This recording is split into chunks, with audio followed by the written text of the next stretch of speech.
I'm just going to rant for a minute about something that bothers me about modern filmmaking.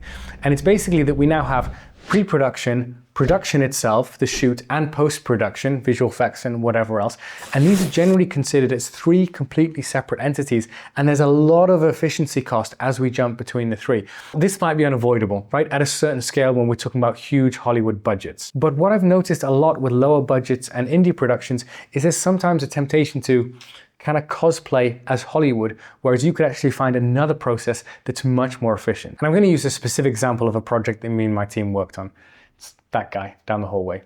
He's called a mantrap, essentially a big alien slug that consumes people as they walk into him because they're too busy on their phones or whatever. Now, ideally, we do our effects in camera, right? So if you want to do that creature in camera, then you work it out in pre-production. That'll be the art department. And then that moves through to the special effects team for the production shoot itself. But in-camera effects do limit you to real life. And what I see happening all the time is an expectation that everything is going to work out on set. And then when it doesn't, just going, well, I guess we'll visual effects it. And then that ends up being very expensive. So for that mantrap, the special effects team made a beautiful suit / animatronic. It had a person inside of it, and it had animatronic tentacles. However, they wanted a more translucent, gelatinous look, which they couldn't get. So then we replaced it digitally. And the tragic thing is that we replaced it in pretty much every shot. Look, and I don't want to replace amazing work digitally, but I've done it a billion times on a billion different shows. And this is totally avoidable if you understand the strengths and weaknesses of your in-camera skills and your post-production skills. You need to understand them both so that you can link them both. So with this robot, when I designed it, I actually worked with a puppeteer and engineer to make sure that it could work in the real world.